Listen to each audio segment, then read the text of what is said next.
Thank you so much, and thank you for inviting me to talk to you. I wish I could be there in person, and it's very unfortunate that in this current situation, none of us can travel very far.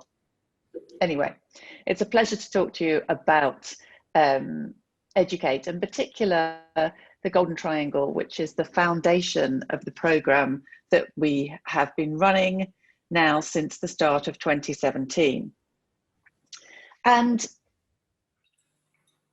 what is it? So we talk about Educate Ventures, as you heard in the introduction, talk about the Educate program, but what is it? So it's a company, it's a program that we've been running initially at University College London from June 2017. We've worked with over 260 small to medium-sized educational technology companies, and we have been funded through the European Regional Development Funding, and we ran 2 tracks of our program, one face-to-face and one on a more blended, so some online, some face-to-face. It's free to companies because the funding comes from European Regional Development Funding, and we are hoping to start phase 2 very shortly for another period. We've been given an extension to our funding. It's just taking a little bit of time to get the paperwork together, but we hope to be back up and running again very soon. And I said I'd talk about the Golden Triangle. So what is it? It's a way of looking at the educational technology ecosystem. Now, I've worked in this space for about 25 years, and over time, I became more and more convinced that one of the real challenges in the educational technology ecosystem was the disconnect between the 3 key communities who we really need to be working together. So the people who develop the technologies, like ourselves, the people who use the technologies, the teachers, the learners, parents even, and academic researchers who can help us answer the question, how do we know if this works or not? And so the Golden Triangle is all about bringing together those 3 communities. So the people who build the technologies can have better communications with the people who use the technologies, and both communities can understand more about how we can evidence whether the product or service is or is not meeting the educational needs that it's designed to meet. So that's the Golden Triangle, and it's very much what we have at the core of what we do on Educate. And the gold of that triangle is about data and evidence. So it's about finding evidence to help companies, to help educators, to help learners, to help parents be able to understand if and how the product or service they're using is working. And so evidence can help us to design more effective educational technology. It can help us to increase accountability to stakeholders. It can help us create effective campaigns and communications. It can help us to know which products or services to commission, to decommission. It can help us to develop funding bids and investment decks, and it can help us to better align what we're doing with our customers' needs. But it can also help us to develop our workforce more effectively, because if we know what aspects of our products or services are working the best, then we can translate that into the shape of the workforce. And so the Educate program was run over a period of 6 months. So we took in cohorts of companies and gave them a fairly intensive 3-month program of training. And then the second 3 months was more hands-off, and it was about them meeting with their research or their business mentor.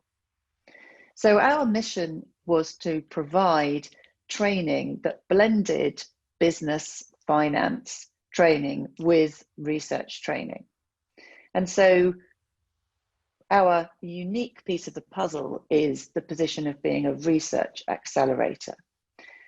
So we wanted to help our companies to become evidence aware. And so we took them through 4 rounds of training in research methods. And this is based on a theory of change approach, which I'll explain. And the theory of change enabled each of the companies to develop their logic model. And their logic model is very much looking at the design, build, test cycle and thinking about how you can collect evidence at each step along the way. And I'll run through that in a bit more detail in a moment. And then once each of the companies had a logic model built on their theory of change, we wanted them to be able to apply what they had learnt in their business. And so each company was allocated a research mentor and a business mentor who would work with that company for a period of time each week to help them apply what they'd learnt in the training into their business, and to basically develop a research proposal, a proposal about how they were going to collect better data and evidence within their business to be able to demonstrate the impact of their educational technology product or service. Oops. And so when I talk about evidence, what do I mean? There are many different types of evidence. We can think about anecdotal evidence. So the kind of thing that might be one of your colleagues saying, oh, you know, I noticed that one of my friends has been using our application and they said it was very effective for their daughter. That's a kind of anecdotal evidence example.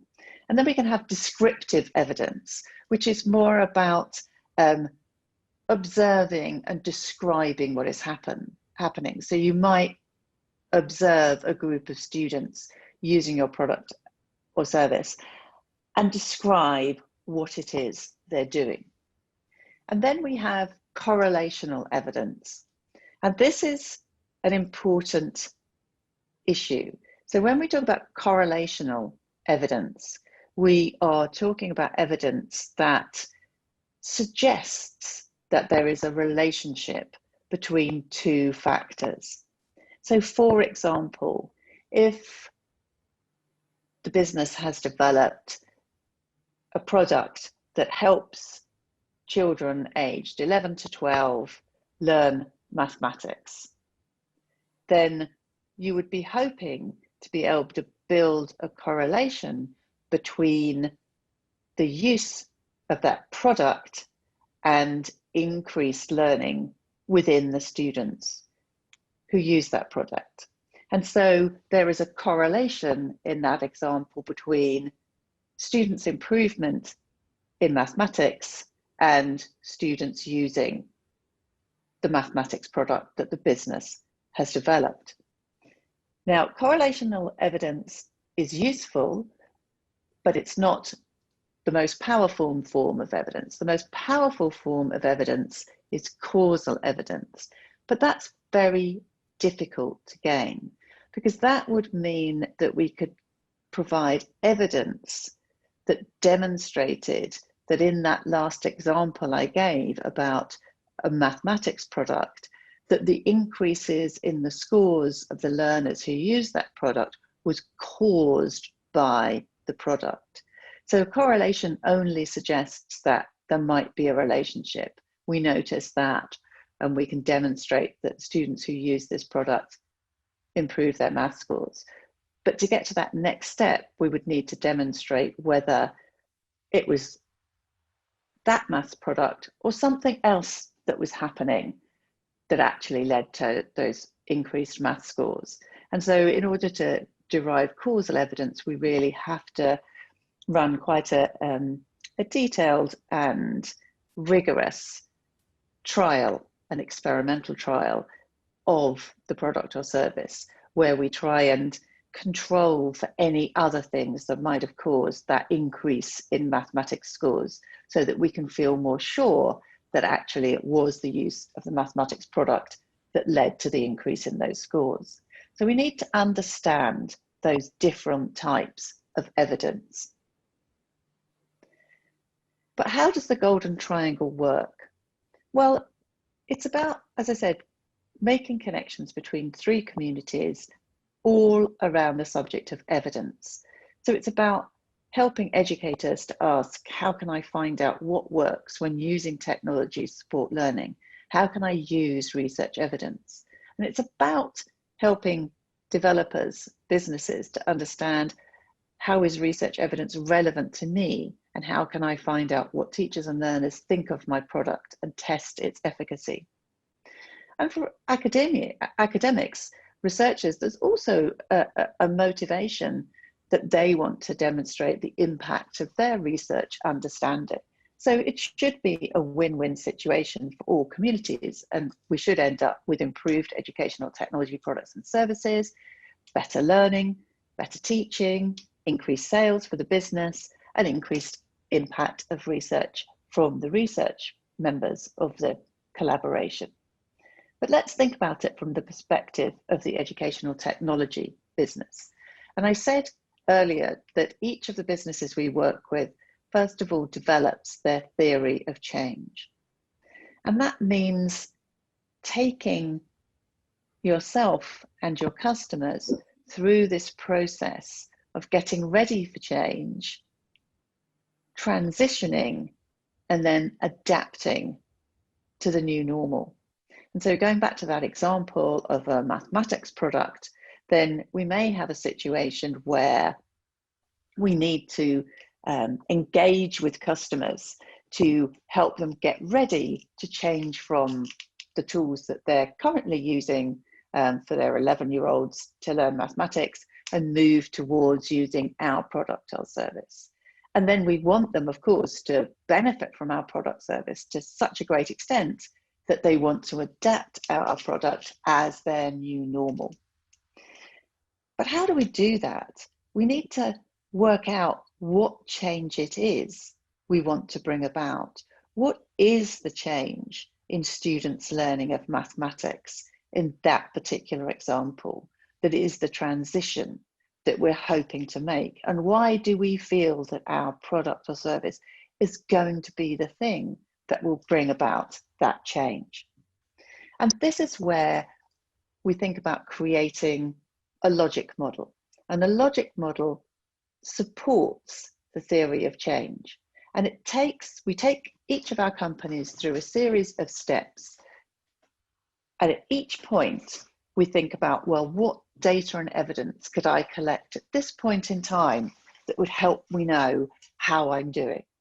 So we think about, what is the core impact that we want to have on the people who are using our technology, product or service? Because we need to start from that point and think about, according to our theory of change, what are the benefits, what are the changes that we need to happen in the context where our product or service is being used? And how do we want those contexts to change because of what we've done? So we really need to start off by thinking, what is it we're providing? What are the resources that we're providing to our customers? Is it a piece of technology? Is it a piece of technology plus some training? Is it a piece of technology plus access to help when you need it? What is it that we're providing in terms of resources? And then we need to have a careful description of how our product or service is going to be used by our customers. What kind of experience are they going to have when using our product or service? And what is it that should happen if our product or service does what it is we want it to do? Now remember, at each of these steps, we're thinking about, what evidence can I collect in order to help me answer this question? And if our activities have been successful, can we describe the changes in our users in quite precise detail? And once we've gone through each of these steps, we need to think about how we generate evidence. And one of the most important things that we need to think about at that point is, what are the assumptions that we're making as we answer these questions to form our logic model. What assumptions are we making, for example, about the context, the environment where our resources are going to be introduced? Are we assuming that the teachers and the learners are all ready for our product, service, our training? What do we know about them? Do we know they've reached the kind of level where they could benefit from what we're providing? So each of these stages, we need to uncover and make explicit the assumptions that we're making that underlie whether our product or service is going to bring about the impact, the impactful change that we have assumed in our theory of change. Because if I think about that example of a mathematics application for 11-year-olds, if we are looking at a group of 11-year-olds who've had their education disrupted, for example, as we have in the UK during the pandemic, it may be that they haven't reached the level of mathematics understanding that means that they can use our product or service. So it's very important that we understand assumptions like that, because that will impact on the efficacy of what it is we've developed.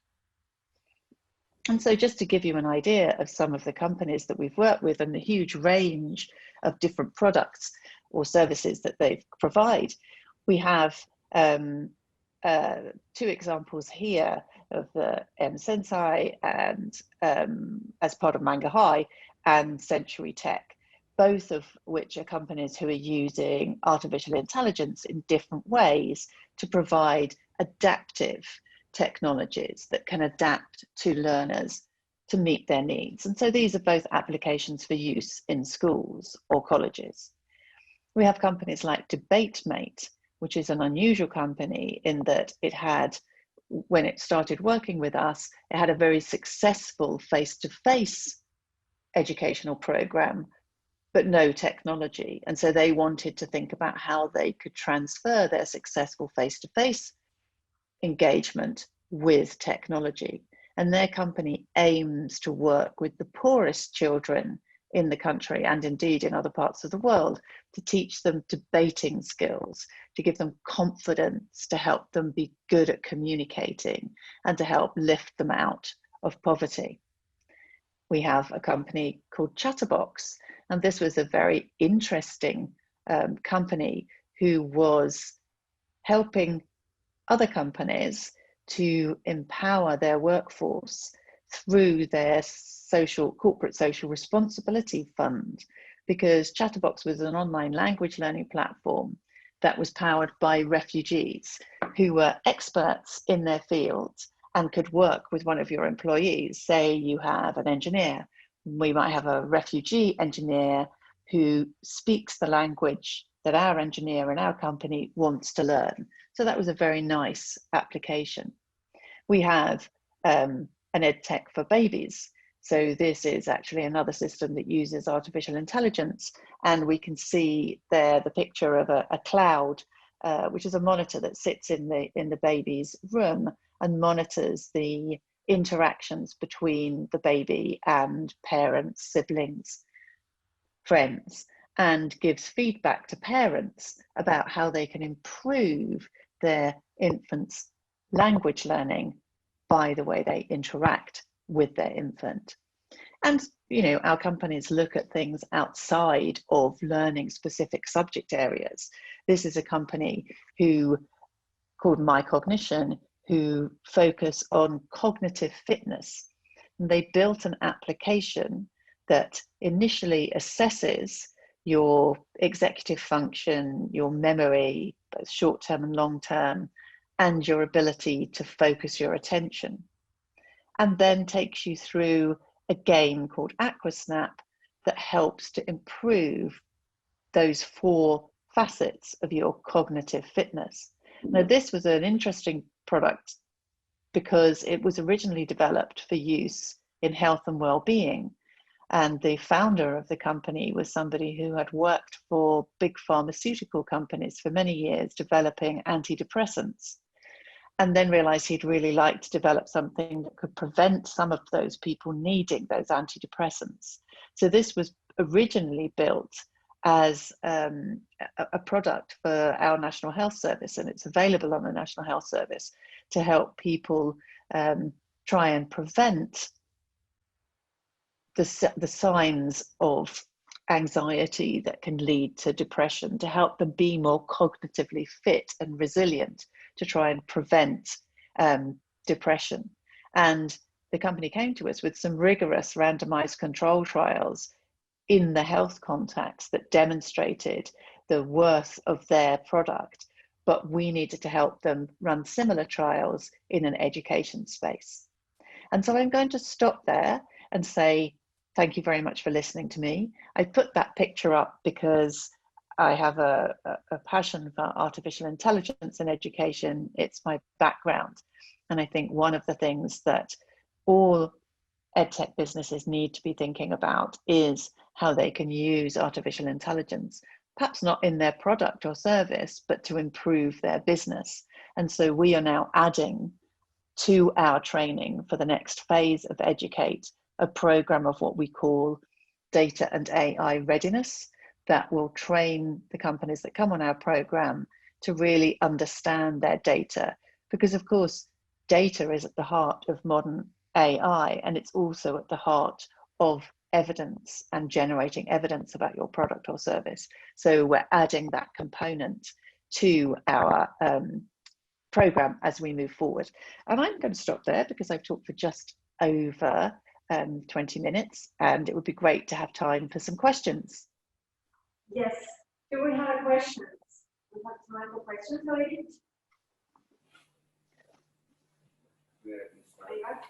So I'm a bit out of frame here, but as we've run similar processes in Estonia regarding piloting and trying to co-create these educational solutions, what you presented was very streamlined, very precise about how that process rolls out. And I was just wondering if that truly can be used for each of the different types of services, the types of, to us it seems a lot more messy than the streamlined version of what you presented. So I'm just wondering what has your experience been in adapting to these challenges? It's such a good question. When we first started the Educate program back at the start of 2017, and we were designing the research training and the mentoring program, we didn't start with that approach.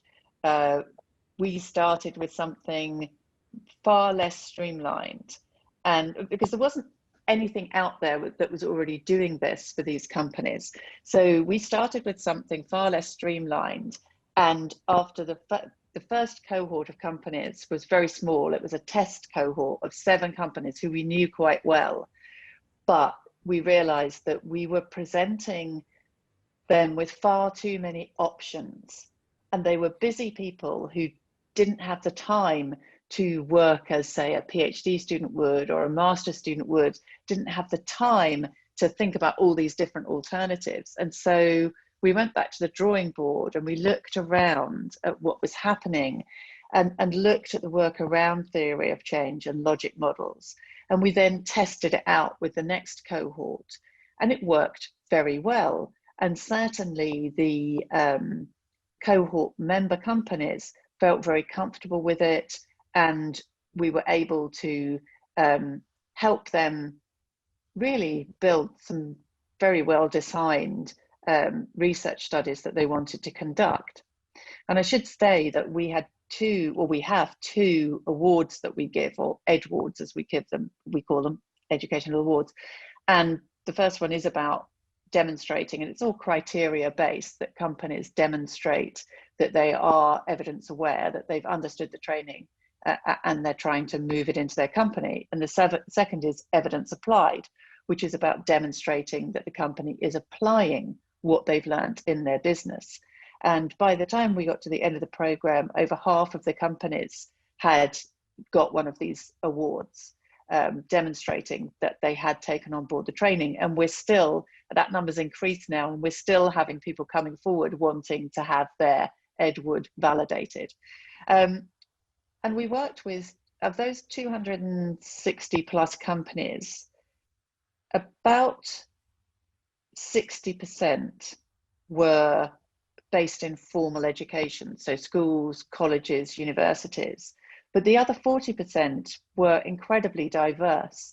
So you could have anything from a talking feeding spoon for a very young infant to very sophisticated virtual reality training for surgeons in the National Health Service, to a company who was training people in countries where electricity is very short about how to generate electricity. So there was a huge variety of different companies. And I have to say, we were surprised by how well this streamlined approach worked, but it did work very well. And there is a great variety of different approaches to data and evidence collected that were generated by the companies. And it really did seem to work tremendously well.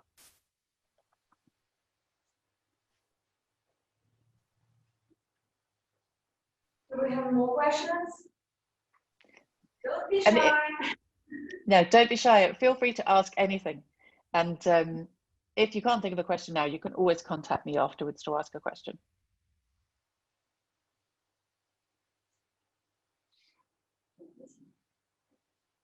Tallinn University, you were part of our cooperation pilot program. And you have some, yeah, maybe one question. Your talk was very much on. Okay.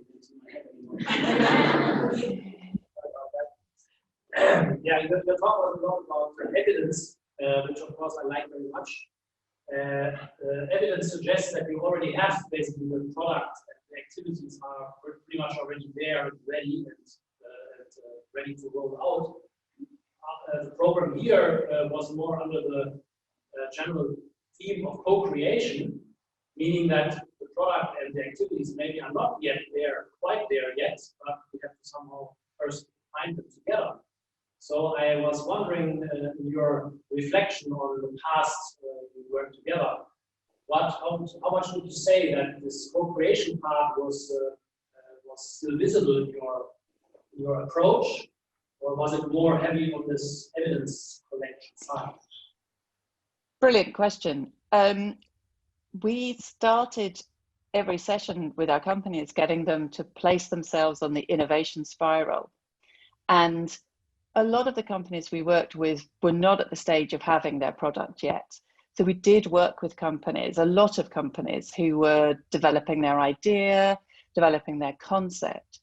But even so, we went through an evidence-based approach so that even as they were testing their concepts, we helped them to see how they could test that concept, how they could run focus groups with teachers by connecting them to teachers to test out that concept, and to always be thinking about what is that change that you want, what it is you're developing to bring about.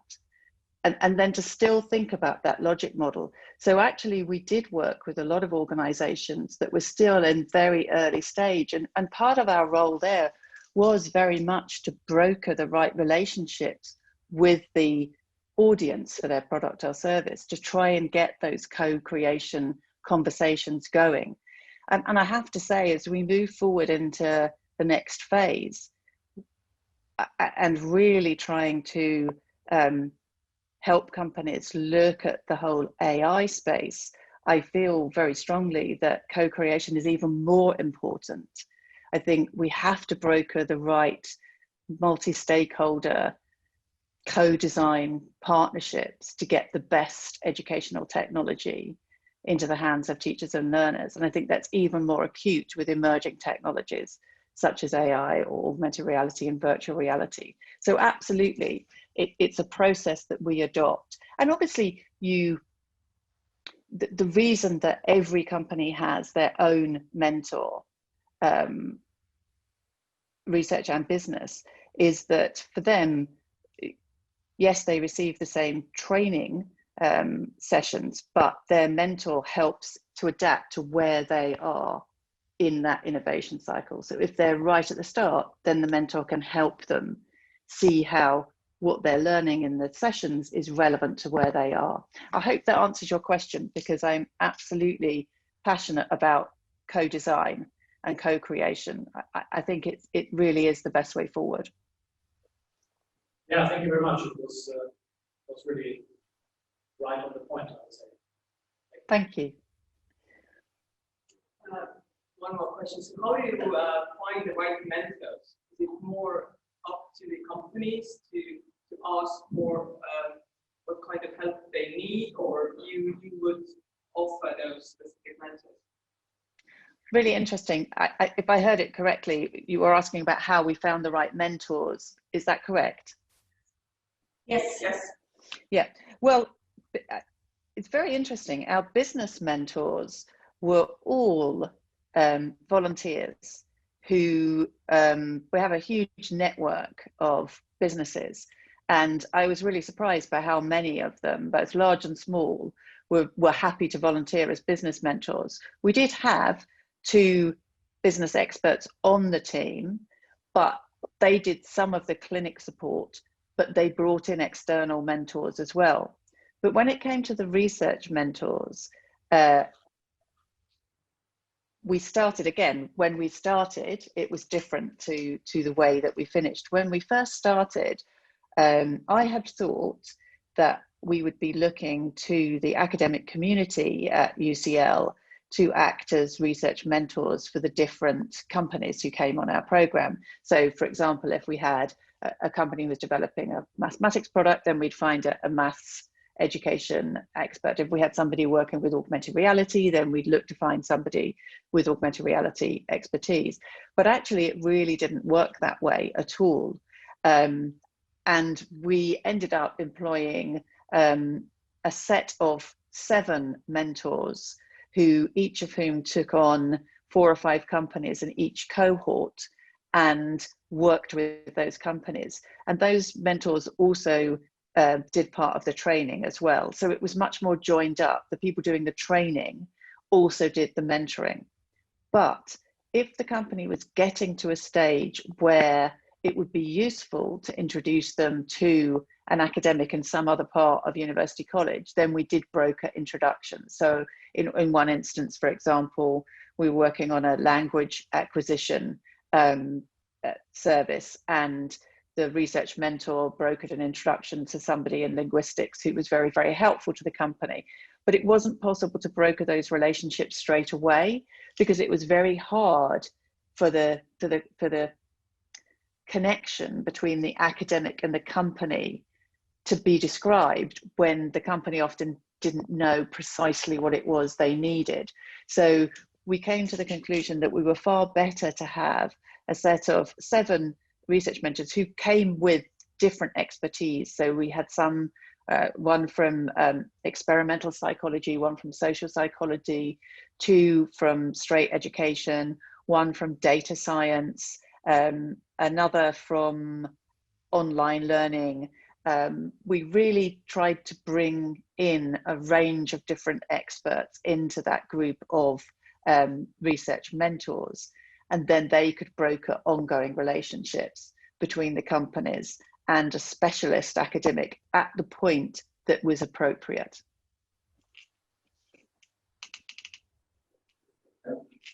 Okay, thank you, Rose. It's a pleasure. Thank you so much for inviting me, and good luck with your program. And thank you for the questions too. Thank you. Bye.